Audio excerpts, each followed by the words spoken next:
ஆண்டவரும் அருமை இரட்சகருமா இருக்கிற இயேசு கிறிஸ்துவின் ஆச்சரியமான நாமத்தில் தினமும் கர்த்தருடைய சத்தத்தை கேட்டுக்கொண்டிருக்கிற என்னுடைய பிள்ளைகளை வாழ்த்துகிறேன், ஆசீர்வதிக்கிறேன். நீங்கள் ஆசீர்வதிக்கப்பட்டவர்கள். இந்த நாளிலும் கூட பரிசுத்த தேவன் உங்களை பார்த்து திருவுளம் பற்றுகிற ஒரு வார்த்தை, தளர்ந்து போக விடமாட்டார். இதை நம்ம ஆணித்தரமாக நம்ம நம்பணும், விசுவாசிக்கணும். தளர்ந்து போகிறதுனா என்ன தெரியுமா? சோர்ந்து போகிறது.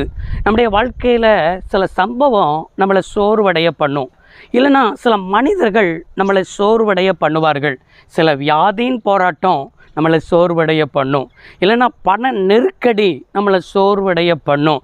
இப்படி நம்மளை சுற்றிலும் நடக்கிற காரியம் நம்மளை சோர்வடைய, இல்லைன்னா தளர்ந்து போக, இப்படிப்பட்ட நிலைமையில் உங்களுடைய வாழ்க்கையில் ஏதோ ஒரு காரியம் போய் கொண்டிருக்கிறத என் ஆவியில் காண்பித்து தான் என் பிள்ளைகளிடத்தில் சொல்லு, நான் எப்படிப்பட்ட தேவன் என்றால் நான் தளர்ந்து போக என் பிள்ளைகளை நான் விடமாட்டேன்னு ஆண்டவர் வாக்கு பண்ணி கொண்டிருக்கிறார்.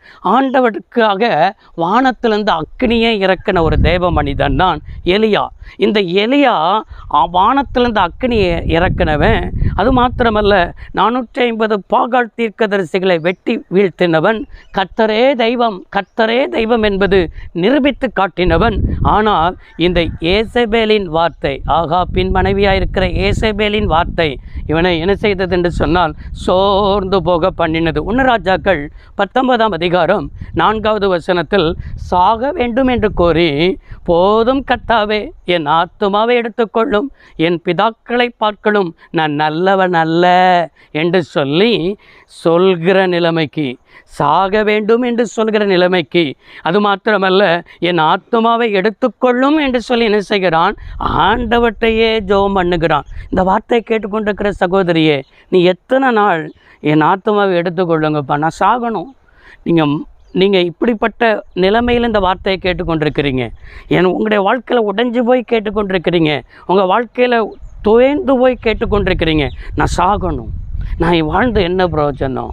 எனக்கு இப்படிப்பட்ட காரியங்கள் நடக்குது, இப்படிப்பட்ட காரியங்கள் சம்பவிக்கிறது என்று சொல்லி தளர்ந்து போயிருக்கிறதான உங்களை பார்த்து தான் அன்றைக்கு எலியாவை தட்டி எழுப்பி அவனுக்கு போஜனத்தை கொடுத்து, நீ பண்ண வேண்டிய தூரம் வெகு தூரம் என்று சொல்லி கர்த்தர் அவனுக்கு தேவ திட்டத்தை, நீ ராஜாக்களை அபிஷேகம் பண்ண வேண்டியது இருக்கிறது, உன் ஸ்தானத்தில் நீ எலிசாவை அபிஷேகம் பண்ண வேண்டியது இருக்கிறது என்று சொல்லி அடுத்த காரியத்தை, அடுத்த தேவ திட்டத்தை அவனுக்கு வெளிப்படுத்தி, இன்னும் பண்ண வேண்டிய தூரம் உண்டு, நீ சாகணும்னு நினைக்கிற, இல்லை உன்னை குறித்த தேவ திட்டம் இருக்கிறது என்று சொல்லி தேவன் அவனை தட்டி எழுப்பினது போல இன்றைக்கு தளர்ந்து போயிருக்கிறவன் வாழ்க்கையில் அவ்வளவுதான் போதும் என்று நினைத்து கொண்டிருக்கிறவன் வாழ்க்கையில் இன்னும் ஆவியானவர் சொல்கிற ஒரு வார்த்தை, இன்னும் தேவ திட்டம் முடியவில்லை, உன்னை குறித்து ஆண்டவர் வைத்திருக்கிற திட்டம் பெரியது, நான் இனிமேல் தான் தொடங்க போகிறேன், இனிமேல் தான் உன்னை கொண்டு ஆசீர்வதிக்க போகிறேன், நீதான் எனக்கு தேவை,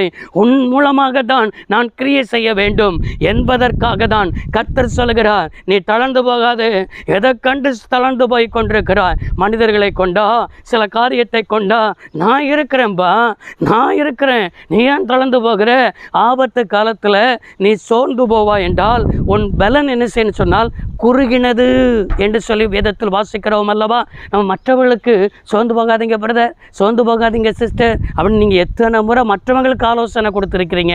மற்றவர்களுக்கு ஆலோசனை கொடுத்த உங்களை பார்த்து தான் இன்றைக்கி ஆண்டவர் சொல்கிற ஒரு வார்த்தை, உன்னை சோர்ந்து போக பண்ணின, உன்னை தளர்ந்து போக பண்ணின காரியத்துக்கு நீ இடம் கொடுக்காத, பிசாசுக்கு இடம் கொடுக்காத, வார்த்தையை நம்பு. வார்த்தை தான் உன் வாழ்க்கையில் ஆசீர்வாதத்தை கொண்டு வரும். வார்த்தையை நம்பி பிடித்துக்கோ. எலியாவை போல சோர்ந்து போவா என்றால் போதும்னு சொல்லி கர்த்தர்ட்ட சொன்னான். ஆனால் அவனுடைய ஸ்தானத்தில் கர்த்தர் எலிசாவை அபிஷேகம் பண்ணுன்னு சொல்லிட்டாரு. இன்றைக்கு போதுங்கிற வார்த்தையை வரக்கூடாது.